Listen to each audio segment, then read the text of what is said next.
Family, good morning. कैसे हैं आप? होप आप बहुत अच्छे होंगे। मैं सुनीता स्वागत करती हूँ आपका अपने चैनल यूपी ब्लॉगर सुनीता में। और आप लोग बताइए क्या कर रहे हैं, कैसे हैं और कैसा रहा आपका राखी का त्यौहार? मेरा तो बहुत अच्छा रहा। और घर गए थे हम और घर से आ भी गए हैं।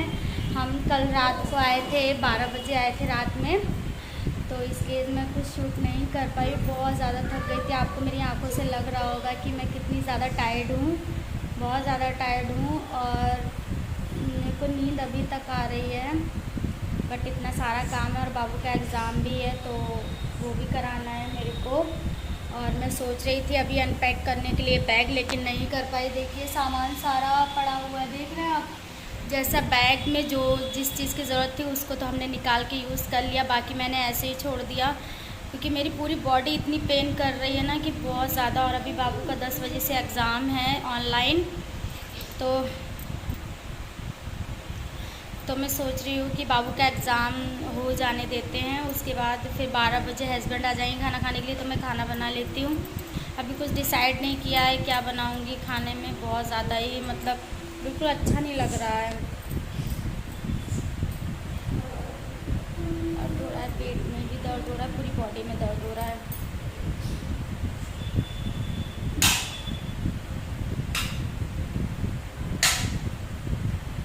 कुछ समझ में नहीं आ रहा क्या करें, बहुत तेज़ दर्द हो रहा है।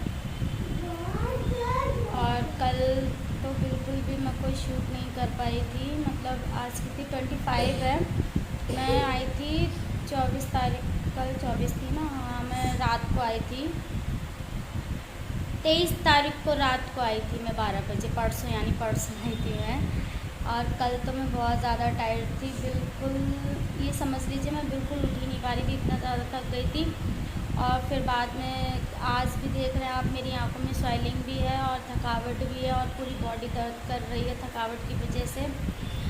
क्योंकि मैं यहाँ से गई थी ससुराल, तो वहाँ 4-5 दिन रुकी, तो वहाँ भी मेरी हालत डाउन बहुत ज़्यादा थी। लेकिन आप लोग जानते हो कि ससुराल में जाकर और जैसे अभी आराम से बैठे ऐसे आराम से बैठ के तो बात कर नहीं सकते ना, आप सभी को पता है। तो वहाँ जाके तो मेरी और भी ज़्यादा हालत ख़राब हो गई। और फिर यहाँ आते आते और मेरी शक्ल ही बता रही है आपको कि मैं कितना ज़्यादा मत। तो गाइस मैं घर गई थी, जैसा कि मैंने आप लोगों को बताया कि मेरे भाई लोग घर पे नहीं थे। वो वहाँ जहाँ जॉब करते हैं वहीं पे थे, उनको छुट्टी नहीं मिली थी तो वो लोग नहीं आ पाए। तीनों भाई लोग एक ही जगह हैं, तो मुझे बिल्कुल भी अच्छा नहीं लग रहा था। तो आप ये लगा लीजिए कि मैंने इतना सा भी शूट नहीं कर पाया, इतना सा भी शूट नहीं कर पाया घर पे। एक भी वीडियो मैंने शूट नहीं कर पाया। तो माइंड मेरा इतना ज़्यादा डिस्टर्ब था कि मैं आपको बता नहीं सकती, बहुत ज़्यादा माइंड डिस्टर्ब था। अब आप अकेले क्या क्या करोगे, बहुत सारी चीज़ें मैनेज करनी पड़ती है, तो मैं वीडियो नहीं बना पाई, एक भी वीडियो शूट नहीं कर पाई। तो दीदी ने थोड़ी सी क्लिप भेजी थी मेरे लिए, दीदी ने शूट की थी थोड़ी सी क्लिप, तो वो भेजी है, वो मैं ऐड कर दूँगी तो आप लोग देख लीजिएगा। दीदी ने भाई लोगों को राखी बांधी थी और मतलब 2 भाई लोग आए थे, बड़े और छोटे वाले भाई। और जो बीच वाले भाई हैं, जो बड़े से छोटे वाले भाई हैं, वो नहीं आ पाए थे क्योंकि उनके पैर का ऑपरेशन हुआ था, तो वो इसीलिए नहीं आ पाए थे क्योंकि उनके पैरों में बहुत ज़्यादा पेन हो रहा था। इस वजह से वो नहीं आ पाए थे। तो 2 भाई आए थे, उनको दीदी ने बांध दी थी और बाकी जो बीच वाले भाई थे उनके लिए राखी भेज दी थी दीदी ने। और हमने कौन सी राखी भेजी थी वो तो मैं आप लोग के साथ शेयर कर चुकी हूँ। मैंने ऑनलाइन भेज दी थी दीदी के पास, तो दीदी ने भाई लोगों को बांध दी है राखी। तो मुझे बिल्कुल भी अच्छा नहीं लग रहा था, तो मैं घर गई, मेरे भतीजे थे उनको बांध दी, मम्मी पापा को बांध दी, भाभी को बांध दी। और बड़ी वाली भाभी जा चुकी थी अपने मायके जब तक मैं पहुँची, और छोटी वाली भाभी तो पहले ही 30 पे ही चली गई थी अपने मायके। तो बीच वाली भाभी बची थी, उन्हीं को राखी बांध दी, भतीजे को बांध दी, बड़ी वाली भाभी के बेटे थे उनको बांध दी और मम्मी पापा को बांध दी, बस हो गया। और मेरी तबीयत ही ठीक नहीं थी, कुछ भी करने का मन नहीं कर रहा था। जब आपका माइंड इतना ज़्यादा डिस्टर्ब होता है तो आपका कुछ भी करने का मन नहीं होता है। एक तो मैं इतनी सारी मेहनत करती हूँ और मुझे मेहनत का कोई फल नहीं मिलता है, तो बहुत ज़्यादा मैं निराश हो जाती हूँ। इस वजह से मेरा दिमाग और ज़्यादा ख़राब हो जाता है। इतना बोलने में मेरी एनर्जी खर्च हो रही है बहुत ज़्यादा, तो इस वजह से मेरा माइंड बहुत डिस्टर्ब था। तो मैं कुछ कर नहीं पाई थी क्योंकि मैं बहुत लेट पहुंची थी अपने मायके और मेरी भाभी जा चुकी थी। इस वजह से मुझे बहुत ज़्यादा गुस्सा आ रहा था। कि मैं इतना ज़्यादा लेट हो गई, भाभी भी चली गई। भाई लोग तो बाहर है तो भाभीयों के ही बांध देती, बट भाभी भी नहीं मिली, भाभी भी अपने मायके चली गई थी। तो मैंने बोला चलो कोई नहीं, क्योंकि पिछली बार मैं नहीं जा पाई थी। आप सभी को पता है कि कोरोना की वजह से लॉकडाउन लगा हुआ था, तो कोई भी नहीं जा पाया। मैं क्या, कोई भी नहीं जा पाया। हाँ, बहुत से कम लोग जग गए होंगे, बट मैं तो नहीं गई थी। बहुत सारे लोग नहीं गए थे, हम तीनों बहनें नहीं गए थे। और इस बार भी वो दोनों दीदी नहीं आ पाई थी, बट मैं गई थी। पर बड़ी वाली दीदी आने को थी, बस किसके कारण वो नहीं आ पाई। मेरी शायद उनकी थोड़ी सी तबीयत ख़राब थी, इस वजह से वो नहीं आ पाई। पूरा प्लान था उनका आने का, बट वो नहीं आ पाई। तो मुझे और भी अच्छा नहीं लग रहा था, क्योंकि दीदी लोग होती है तो मुझे बहुत ज़्यादा अच्छा लगता है। मैं बहुत अच्छे से सारा फेस्टिवल इंजॉय करती हूँ, और जब वो लोग नहीं आती हैं तो फिर मुझे मायके में अच्छा नहीं लगता है। बस मम्मी पापा हैं तब तक अच्छा लगता है, और दीदी लोग आ जाती हैं तो बहुत ज़्यादा अच्छा लगता है। बट वो नहीं आ पाई तो मुझे बहुत ज़्यादा बुरा लग रहा था। इसलिए मैं 22 तारीख को राखी थी, और 23 तारीख को दोपहर में मैं 3 बजे निकली थी वहाँ से, जैसा कि मैंने आप लोगों के साथ शेयर किया है। और मैं यहाँ रात के 12 बजे पहुँची थी। तो इस वजह से मेरा रुकने का भी कोई मन नहीं था। तो मैंने कहा चलो ठीक है, अपने घर चलते हैं आराम से, क्योंकि अगर दीदी होती तो मैं 2 दिन रुक जाती तो अच्छा लगता, लेकिन दीदी नहीं आई थी तो फिर मेरा रुकने का कोई मन नहीं था, तो मैं चली आई थी। मेरी आंखों में कितनी ज़्यादा स्वेलिंग आ रही है ना, तो आंखें कैसी लग रही हैं मेरी। यहाँ पे बाबू कर रहे हैं रिवीजन। मैंने कुछ दिया है इनको कि आप रिवीजन कर लो, क्योंकि 5 मिनट बाकी है। तो मैं आप लोगों से बात करती हूँ, बाबू का पहले एग्ज़ाम करवा देती हूँ, ठीक है। देखिए यहाँ पे जैसा सामान था वैसे ही बिखरा पड़ा हुआ है। हमको जिस चीज़ की ज़रूरत थी वो हमने यूज़ कर लिया, बाकी सामान हमने ऐसे ही छोड़ दिया, क्योंकि मेरी बिल्कुल भी हालत नहीं थी कि मैं इस सामान को उठाकर कहीं पे रख दूँ। देखिए कैसा बैग को उतल फुतल करके रख दिया है। तो अब थोड़ी देर में मैं इसको करूँगी, क्योंकि अभी मेरे को बाबू को एग्ज़ाम दिलाना है।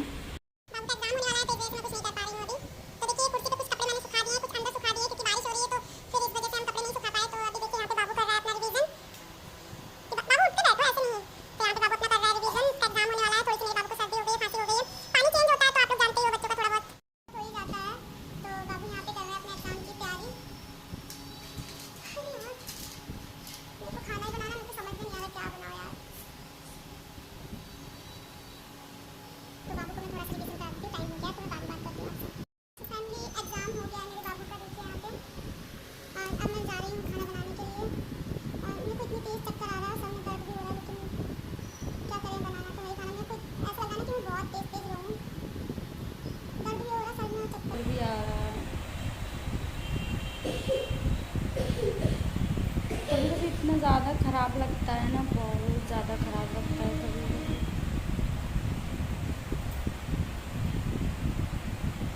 जब से मेरा मिसकैरेज हुआ तब से मेरी पता नहीं कैसी मेरी बॉडी हो गई, समझ में ही नहीं आ रहा है मुझे। अच्छे खासे अपनी लाइफ बिता रहे थे, जब से मिसकैरेज हुआ है तब से ऐसा लग रहा है मेरी पूरी बॉडी चेंज हो गई है। पता नहीं क्यों कभी कभी बहुत गुस्सा लगती है अपने आप में। और आज मैं इतना ज़्यादा परेशान हूँ ना, बहुत ज़्यादा परेशान हूँ। मेरे समझ में नहीं आ रहा मैं करूँ तो करूँ क्या। एक तो सर में दर्द हो रहा है, चक्कर आ रहा है, इतना सारा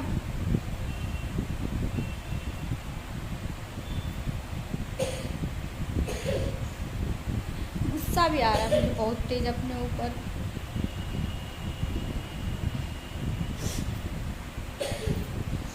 लेकिन हमारी परेशानी कोई समझेगा नहीं। किसी के आगे आप कितना भी रो लो, कुछ भी कर लो, लेकिन आपकी परेशानी को कोई नहीं समझ सकता है। आपकी परेशानी सिर्फ़ और सिर्फ आप समझ सकते हो।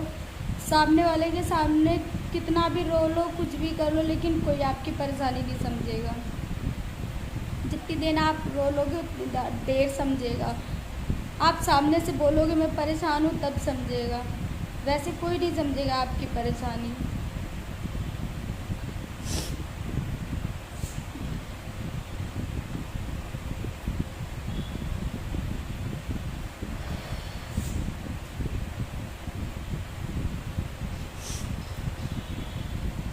अभी सुबह मैं चाय बना रही थी, मैंने सोचा कि कुछ खा लेती हूँ। इतनी तेज़ चक्कर आ गया कि ये तो कहो कि मैं बच गई, मैं नहीं तो जल जाती, पूरी चाय गिर गई।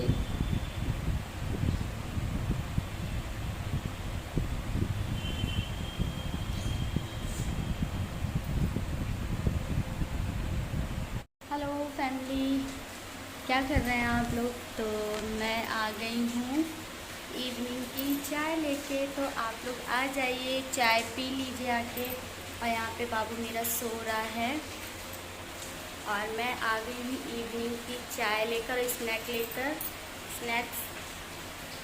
ये है बिस्किट और कुरकुरा। मैंने सोचा मैं थोड़ी सी चाय पी लेती हूँ क्योंकि बहुत तेज़ वाली यहाँ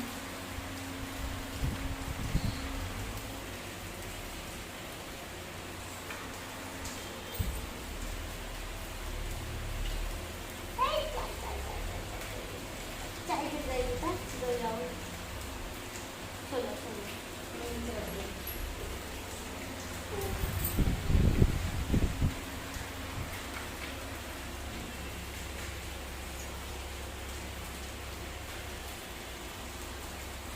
प्यार से सो रहा है। और यहाँ पे देखिए हो रही है बाहर बहुत ज़ोर वाली बारिश, क्योंकि बहुत तेज़ हो रही है बारिश, बहुत ज़्यादा तेज़ हो रही है।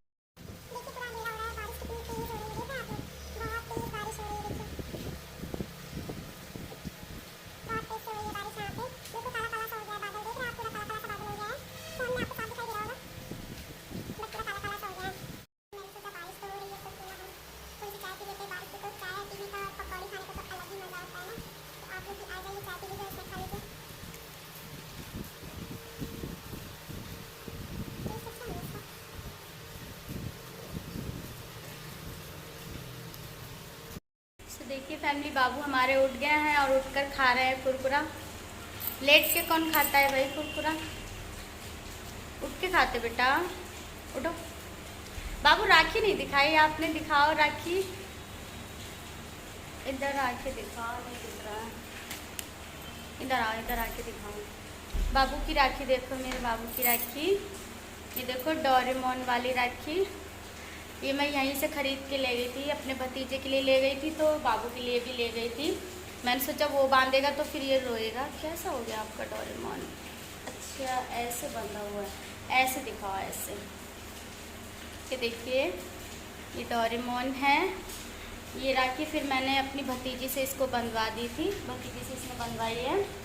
और इधर ला।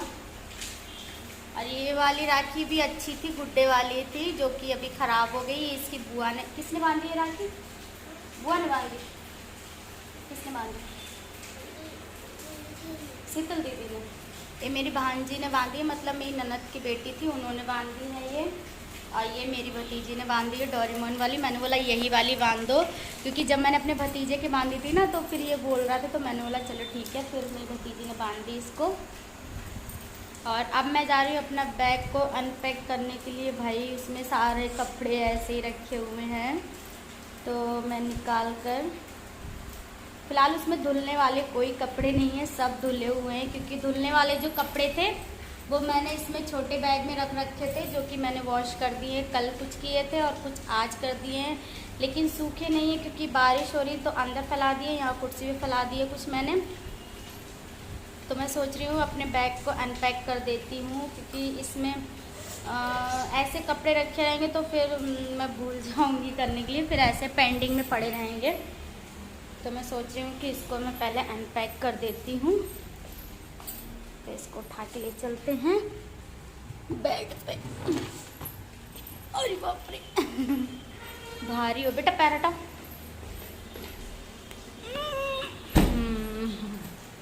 तो मैंने इसको रख दिया। इसका ट्रॉली बैग का एक पहिया मेरा ख़राब हो गया है। सुबह से मेरी इतनी हालत ख़राब थी ना, मेरे को बहुत चक्कर आ रहा था। फिर मैंने दवाई खाई तो अब थोड़ा सा सही लग रहा है। तो मैंने सोचा मैं ये भी काम कर देती हूँ, नहीं तो फिर ये ऐसे ही रखा रहेगा। हस्बैंड कल भी बोल रहे थे, आज भी बोल रहे हैं तुमने बैग को अनपैक नहीं किया, इसमें से कपड़े नहीं निकाले, बहुत बोल रहे थे।